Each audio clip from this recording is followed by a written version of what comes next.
Hello and welcome back to Silver Age Silver Screen, the podcast where we talk about movies and sci-fi and horror and all that nerdy shit. Like, we're fucking losers. If this was an 80s movie, we would just get the shit beat out of us. Mm-hmm. And then because it's an 80s movie, we would become rapists because the fucking 80s. Holy shit. Yeah, they had some weird ideas of what entertainment was, which is funny because Quentin Tarantino, the filmmaker, has been open and honest about the fact that he thinks the worst decade in cinema history was the 80s because no one was taking chances. And to an extent, I agree with him, but then you look at some of the really messed up shit that was coming out of Hollywood cinema in the 80s. Yeah, I'd say they took a couple chances. But how do we get on this fucking... We're 30 seconds in and we're already off topic. So this is a different episode. We don't always review movies on this show. Sometimes we give pitches, half an hour, just talk about, hey, this is a movie that would be good. We've done Star Wars, we've done superhero movies, we've done supervillain movies. And here today, for the Halloween season, we are...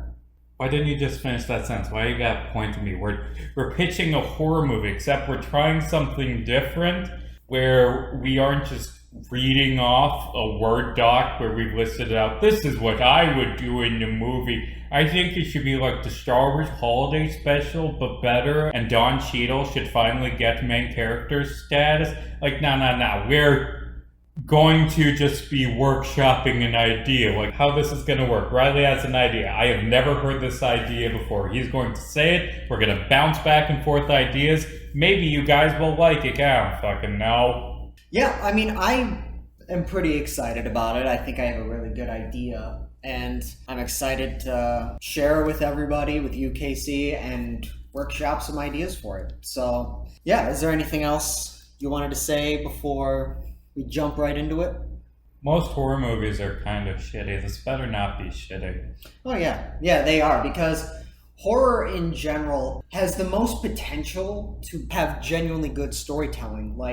Filmmakers like John Krasinski, Mike Flanagan, Jordan Peele. Fantastic horror guy. Yeah. They all know how to tell an incredibly convincing and compelling story through the medium of horror. That said, horror is also one of the most crowd-pleasing, trashy, shittiest, most exploitative genres in cinema ever. Yeah. And because of that, there's a lot of people who are just like, I want to make a horror movie, but don't really know how to craft a good story or even a compelling scare whatsoever. Also, I'd like to note that when you listed great horror directors, you said John Krasinski, and I got, after a second, he did The Quiet Place, which I haven't seen, but I've heard it's decent. Yeah. A good, scary movie, but great horror directors like Jim from The Office. Mm-hmm. And it's weird that I said his name before Mike Flanagan, who, by the way, I just recently watched Midnight Mass on Netflix.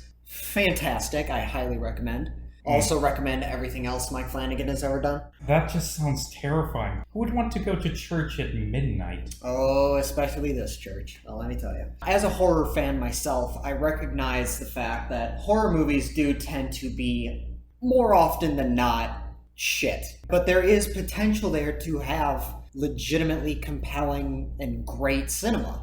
And that's what we've seen throughout cinema history, through filmmakers like Jordan Peele, Stanley Kubrick, Mike Flanagan, all of them.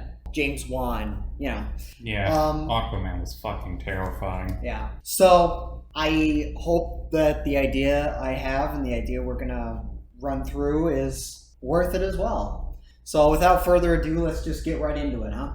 When writing a screenplay, I went into this knowing that we were going to do the bulk of the conceptualizing in this hour-long podcast episode. Mm-hmm. In my personal experience, having written screenplays, I find that it makes a lot of sense for screenplays that conceivably, if done right, can be done in a limited amount of time. And to me, the genre that speaks out to that would fit into that, is the contained horror thriller. Something set in very limited locations, with limited characters, the very specific conflict that pretty much largely stays consistent but evolves over time. In a way. So this is adding sci-fi into it, but kind of like Alien or Yes. The Thing. Yeah, absolutely. Movies like Alien, The Thing, Panic Room, 10 Cloverfield Lane, even Captain Phillips, the Paul Greengrass movie with Tom Hanks. It's interesting to say that as a horror movie because it's not advertised. It's more a thriller. But it has a lot, like thriller and good horror are intertwined. Actually, do you know what I think is the greatest horror thing ever made? What's that? And it's not even technically horror. Like fucking Chernobyl, because Yes. radiation is horrifying. It's like this eldritch monster, this evil force that is turning your insides to dust that you can't see. Like that, God, that is the scariest shit I've ever seen. Just the tension of like the firefighter like spraying the fire and sweating and just dawning on him that something is very wrong. Yeah. Like, you don't need to be like slasher movies to be scary. Like, I think the best horror comes from this feeling of helplessness, which shit like Alien and The Thing, where you're locked in a small place, work. And I'm sorry for completely derailing that immediately. What is the concept? No, I mean, I think there's many different types of horror. The best kind of horror is something that is relatable. It relates to an audience, and they're like, yeah, I understand. I'd be terrified in that situation too. So therefore, I'm terrified watching this. So, the script I wrote, the working title now is Inferno. It's a contained thriller with just a couple characters, just a few settings, a few locations, and generally one main conflict here. The general synopsis of my idea is this group of firefighters are responding to a building burning down, but then 2 or 3 of them get stuck in the building as it's actively on fire. But then in their fight to try to survive, they start uncovering why the fire happened, how the fire was started in the first place, and they eventually come to realize that the house or the building is haunted by a demon. So, this is a haunted house contained thriller in a haunted house that's burning down.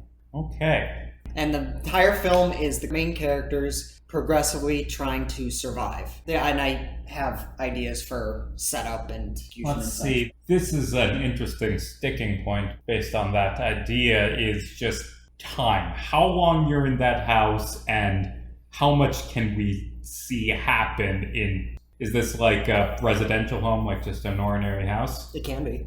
It could be like an apartment complex. An apartment complex would probably work a bit better, just more space to explore and take longer to burn down. More places to get stuck in. Okay.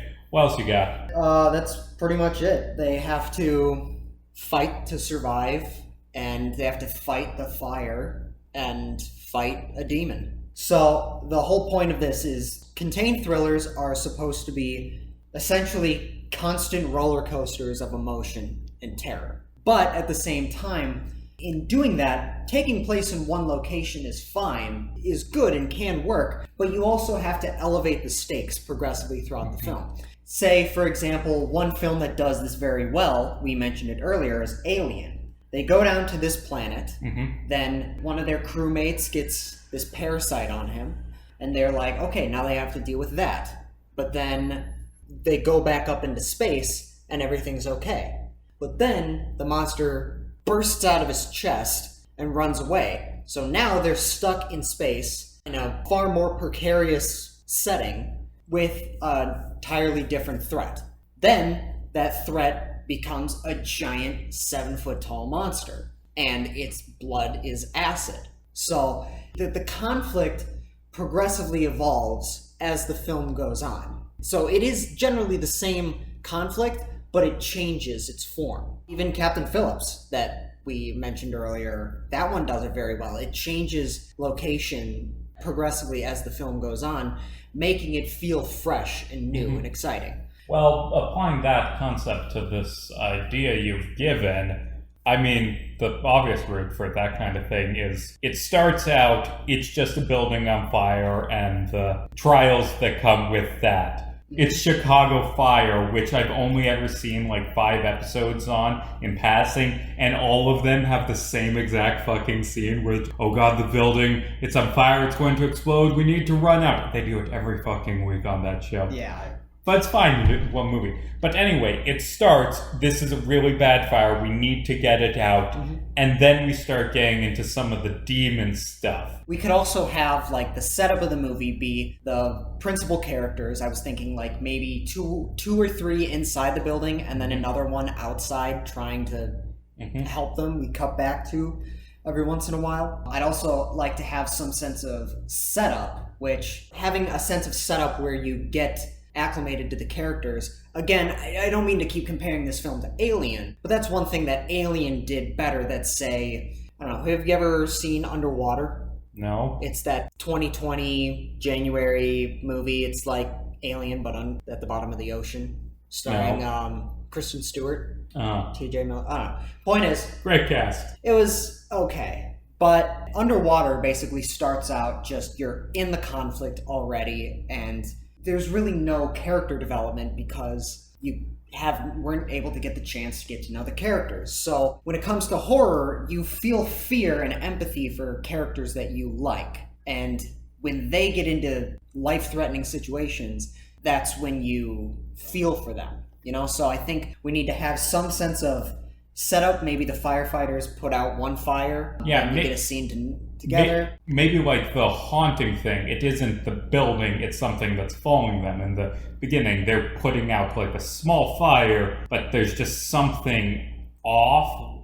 I don't know the specifics, but maybe like some demon shit. We watched The Exorcist recently. Yeah. Maybe it's like a burning church, and as they're putting it out, the stained glass windows are like showing demons and like focus on the eyes in the stained glass almost as they're watching. And then throughout like the first act, before we get to this apartment building, maybe skyscraper works. Skyscraper? Yeah, actually I'm pretty sure that's our Ray movie, Towering Inferno.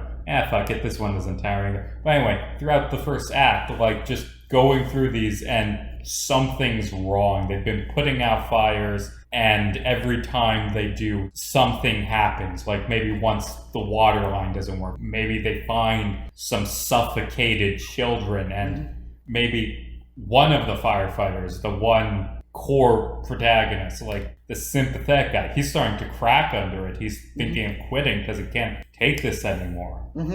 The reason why I brought up like the importance of horror movies evolving over time, or the conflict evolving as the story progresses, I think one film that, albeit I have not yet seen, but I've heard stories of, 47 Meters Down.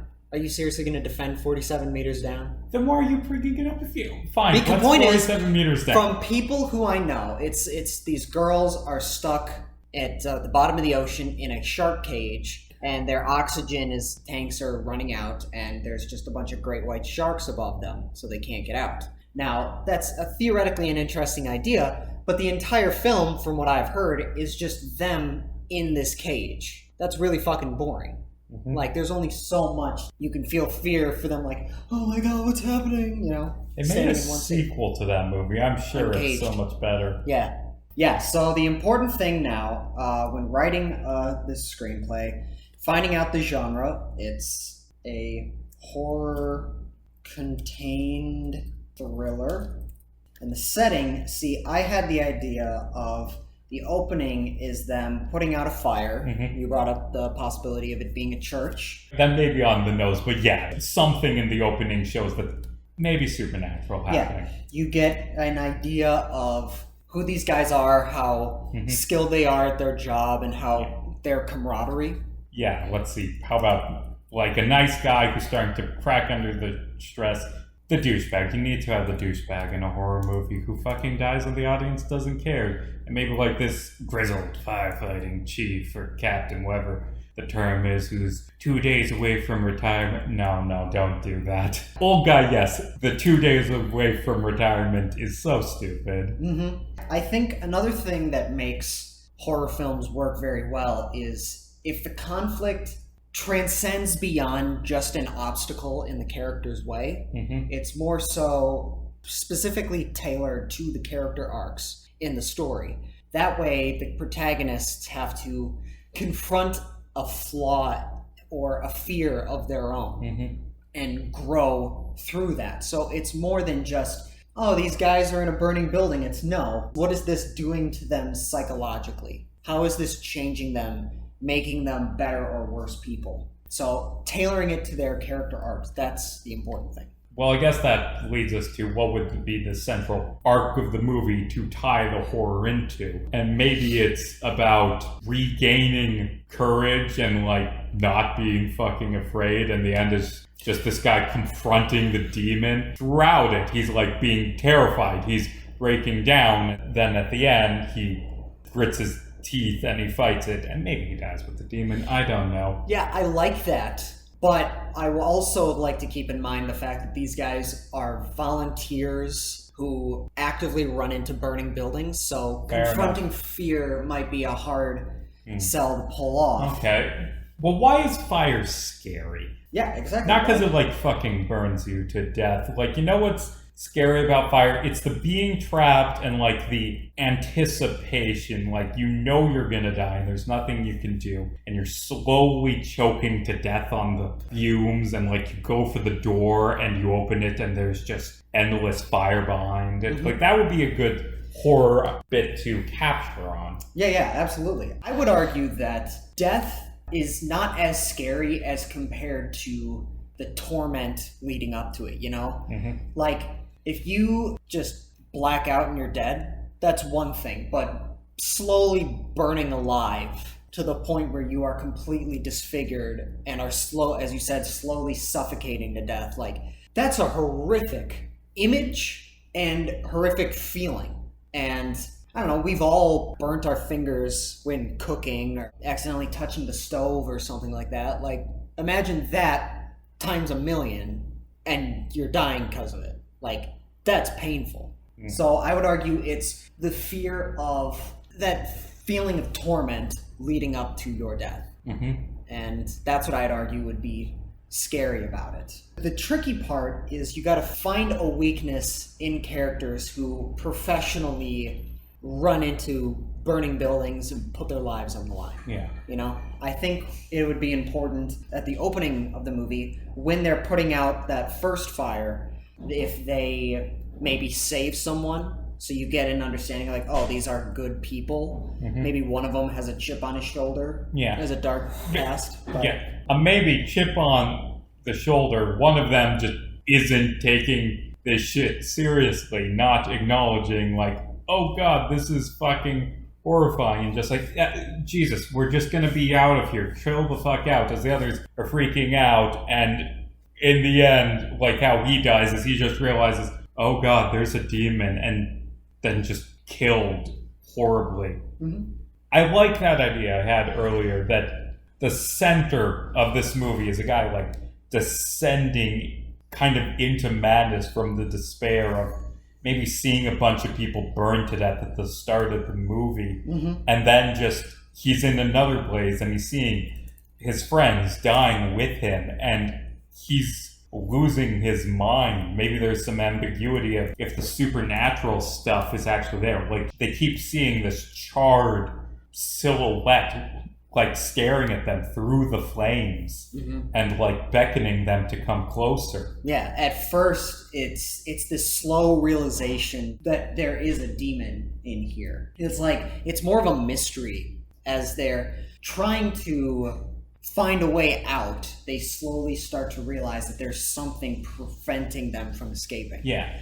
Like, it could get into some, like, I say MacGyver shit because there isn't a better word. Like, them being clever, like, to get out of this building, like, maybe they swing across the side of it, John McClane's side, or blow down a door with some, like, red Half-Life barrels, but, like, an actual thing that would exist, like, for pain. Yeah, those, like, they're being smart, they're doing their training, they're being creative, they're getting through this, but something's picking them off. Things are going wrong. They see this thing chasing them. One of them at one point like tries to attack it and it just like grabs his throat and fucking dies. Right, because that's one of the big things that I think everybody has gripes with shitty horror movies is when you, the audience, are watching this, like, all you have to do is fucking get in the car and drive away. Avoid that pothole right there and maybe your car won't break and shit like that. So, shitty horror movies, often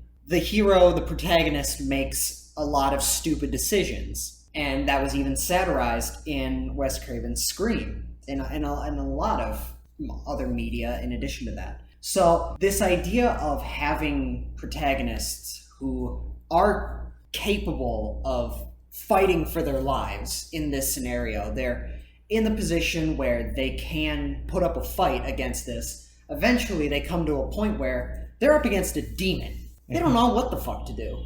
And they're slowly trying to figure out what they are gonna do. I like for the demon the idea that it isn't like a cackling human like trickster demon. Like it's something incomprehensible, eldritch. It doesn't speak, it just stares. This demon is the living embodiment of burning to death, of dying in a fire, and it's just pursuing them. They can't kill it, they can't stop it. They can only run, and they can only try and get out of the building. And then there's some debate of whether or not the demon itself is actually real. Right, because, like, it's only ever seen in the fire, and, like, our focus character, he's kind of going through some stuff. Maybe he's just hallucinating it all.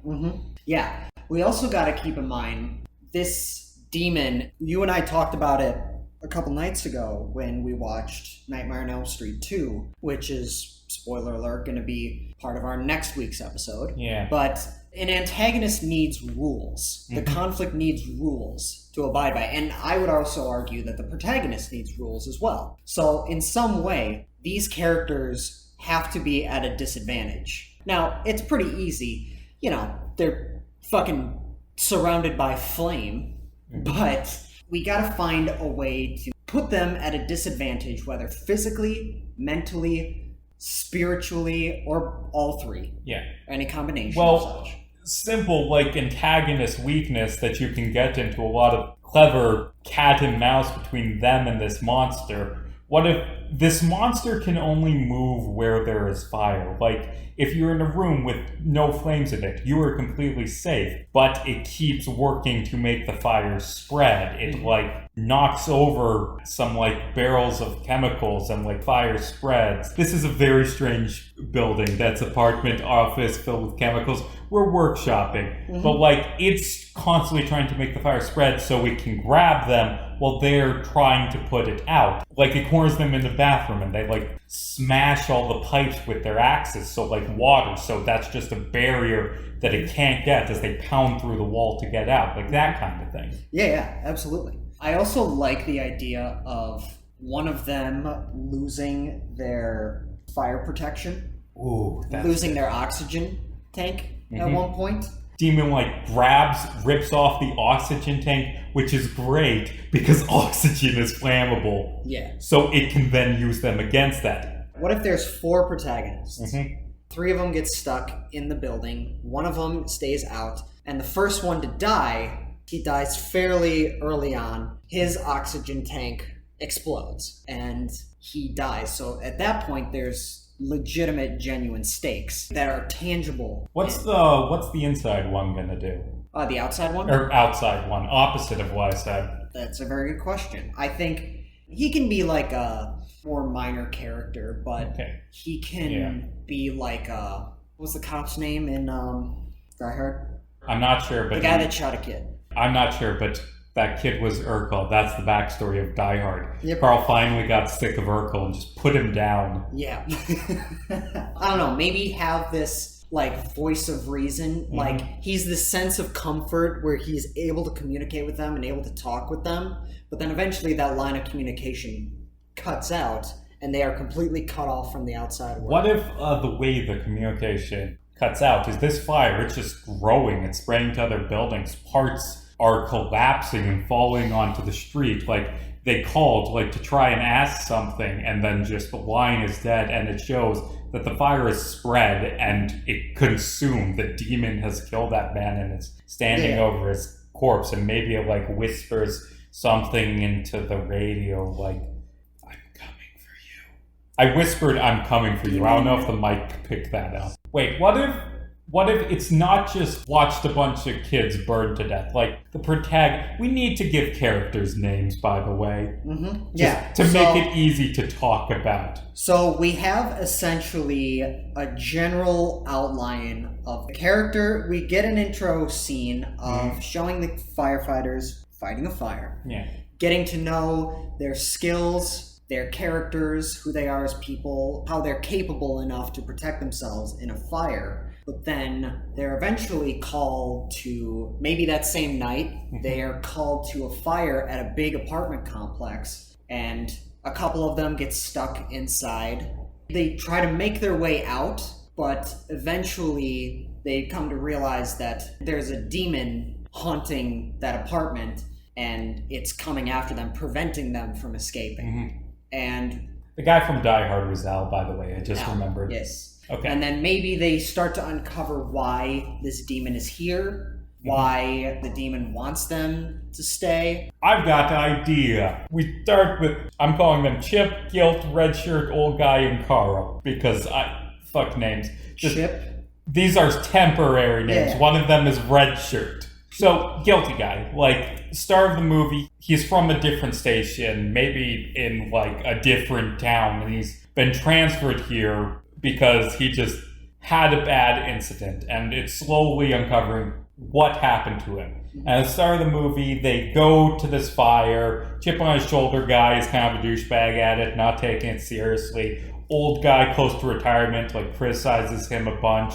The guilty guy he stares at the fire, and we get just flashes of like burning. And throughout the movie, it's eventually revealed that he is just racked with guilt because he had a chance to save some people from burning in the building, but got scared and ran away. And maybe this demon, that's why it's going after them, because he did this.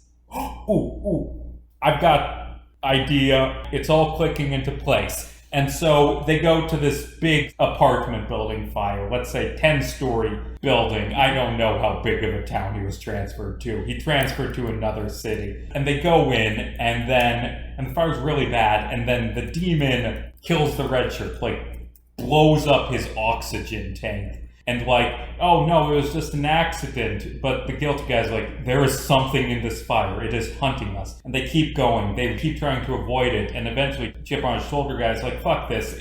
There's nothing there. And he goes up and he tries and attacks the demon. The demon grabs him by the throat. And you see fire start burning inside him and burn him from the inside out. Terrifying. And so this old nice guy close to retirement and the guilty guy are just trying to go away. Get out here. Their Al from Die Hard gets murdered. They eventually make it to the roof to try and like rappel down the building.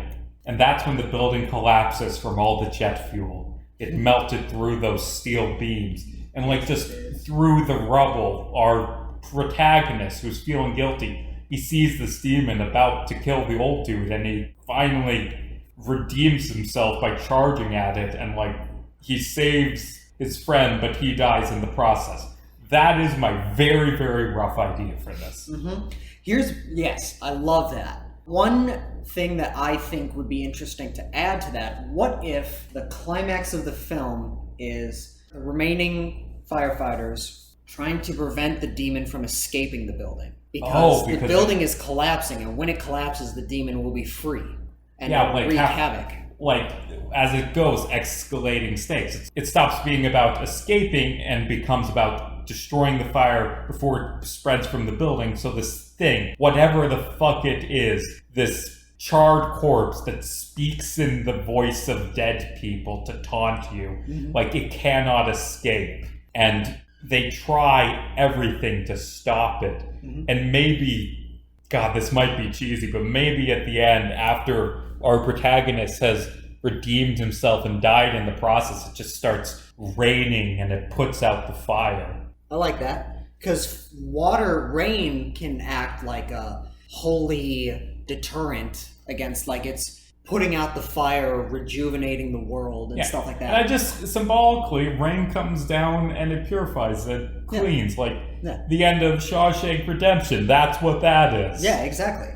And I have this image of the demon, like, staring out at the city lights, and you just see the silhouette of it as it's against the light. And that's when they realize, like, oh, that's what he wants. Or maybe it's about to get what it wants. Should there be explained where this demon came from? Like, maybe as they're going through the apartment building, they find out that someone was, like, wanted revenge on someone and, like, tried to summon a demon and it burned them alive. Yeah, that can be part of it. Or does explaining it make it less scary? I think going into too much detail, like it's like the like the Exorcist. Like the Exorcist, where evil demon versus actually it's called Pazuzu. Yeah, going so far into explaining the demon, what it is, what its powers are, and stuff like that, versus maybe keeping it vague what exactly this threat is. So explain that someone tried to summon it, like find this force from another world to give them power.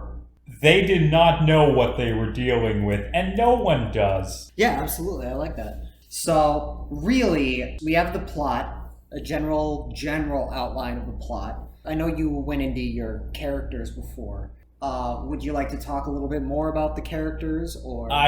Just very rough. I like the protagonist idea I came up with this guilt, and then the ending is redemption. Have another firefighter be this older kind of mentor guy. He has a family. He's a good friend to our guilty guy and saving him. And then just the douchebag. Every horror movie needs a douchebag who you don't cry when he dies. And then the guy who gets blown up at the start. Maybe give him some depth so it's shocking. Like, maybe build up that he's like this big heroic one. He's the Dallas from Alien. And then when he dies, it's like, oh shit. He's kind of the innocent one? Maybe. Either an innocent young one. Actually, no. Innocent young one's better than cool one. The fire goes after him because it's fire. It consumes those who can't avoid it. Yeah. I like this idea of, as the film goes on, like, their oxygen tanks are progressively depleting to the point where they are just on their own when it comes to breathing. The tricky thing about this is you need the fire to constantly be spreading, but also then constantly containing it, like this back and forth.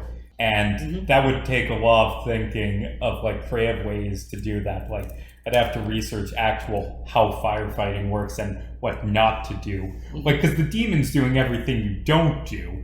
It, like, goes into a kitchen and it turns on all the burners and, like, throws a bottle of vegetable oil. Yeah, it's like a game of tug-of-war. I also want this to be a bit more grounded, I want to say. As grounded as a movie about a demon in a burning house can be, you know? I don't know, I don't want something like cheesy, like the demon throwing a vegetable oil, or like a can of oil at them. Yeah, maybe that was ridiculous. But no, it's the rough draft. Exactly. It's a rough draft. We're just getting ideas down. And again, making it a bigger apartment complex gives them more room to explore and find. Maybe partway through, they're finding people in this and, like, have to choose between finding the demon or going to save them, like that. What if moral choice. What if for a while they find someone and are bringing them along with them? And then the demon fucking kills them. Yeah. Or maybe it is the demon. Maybe they don't know who to trust. So, we have the outline. We have a general idea of the characters. We have some things that inspired the story and where to go from here. We have a lot of ideas. How's about we kind of start fitting these ideas into a plot structure? Okay. Kind of think about it in a way like there's Act 1, Act 2A, then a midpoint, which is a reveal that will completely upend the plot of the story. Like, so, have you seen Parasite? Yeah, I like Parasite. Yeah, like, you know, the midpoint reveal, spoiler alert for anybody who hasn't seen Parasite. It is revealed that the man's hand has an eye! Bum bum bum. Yeah, no, Parasite. the hut. There's a dude living in the basement. Yeah, that completely upends the conflict. Completely shakes up the characters and stuff like that. That is the midpoint reveal of Parasite, and it happens like almost exactly at the very center of that movie. So there's Act 1, the first half of Act 2, then a midpoint reveal, then Act 2B, and then the third act. I mean, I guess from what we've just said, it's introduction. This guy, firefighter, been through some rough stuff. He's new at the station. Introduce the characters. Then they go to this fire, things start going wrong, and then one of them gets killed, and then at the midpoint, they realize it's real. The demon's fucking real. It kills Chet, like burns him from the inside out. That's a good idea. I'm reusing that somewhere. I don't know where. Then rest of Act 2 is them like trying to get away from this before they realize it wants to spread, and then they try and figure out how to stop it, and eventually we get to the climax where they do.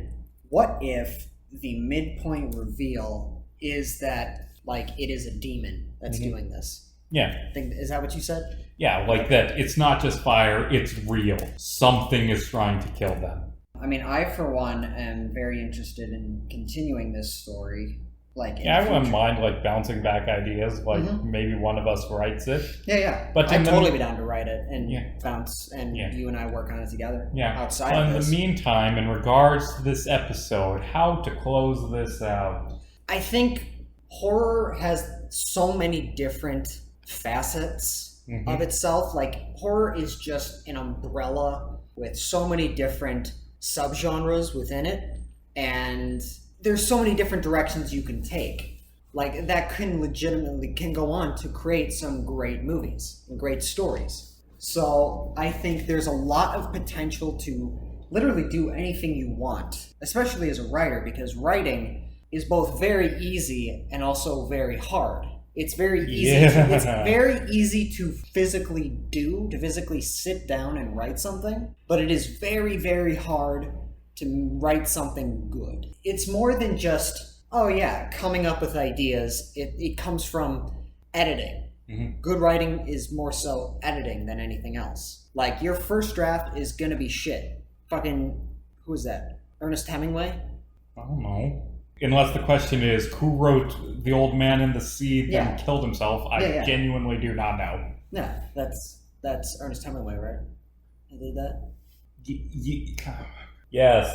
Anyway. I'm asking because I want the analogy. His quote was, the first draft of anything is shit. Okay. Ernest Hemingway. So. Well, he was right. The first draft of Old Man in the Sea fucking sucked. You suck, Ernest.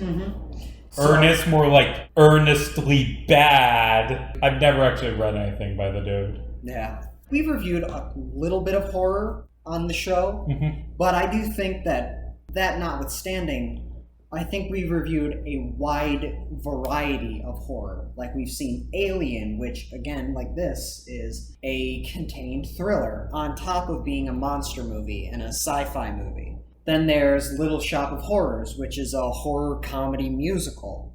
I guess you could consider King Kong vs. Godzilla kind of a horror movie, in a way, because it's based on Godzilla and King Kong, which were both horror movies. Death Note was a horror thriller. So, again, we've seen on this show a big, wide variety of different kinds of horror because there's so many different angles you can take it. And there's so much improvement to be made to this story and all the stories we make in the future. Yeah. So this is me trying to come up with an end message. But overall, regardless, that went better than expected, and I really like this film idea. Yeah. I'm probably going to write this in the near future. Yeah. As well, in the meantime, Riley, where can they find more about this show? You can find us all on YouTube, Instagram, TikTok, Facebook, and Twitter at Silver Age Silver Screen, where we post updates to the show and some bonus content on there.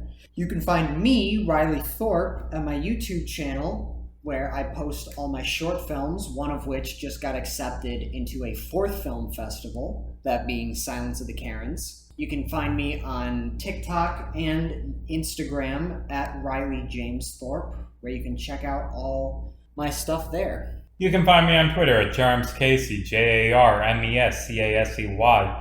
Also, be sure to check out Hell of a Game. It's a D&D podcast about driving cars in hell that I just launched, that I'm the DM on. It's similar to this, not even slightly, but demons. Mm-hmm. Well, actually, technically, there would be devils, because devils and demons are different things, and whatever. The point is, go watch that other show. I try harder on it than I do on this one. Much appreciated. Anyway, as always, I'm Casey Jarms. And I'm Riley Thorpe. And hey, it's just a screenplay that we may or may not actually write. Don't lose your head about it, especially not to a ladder.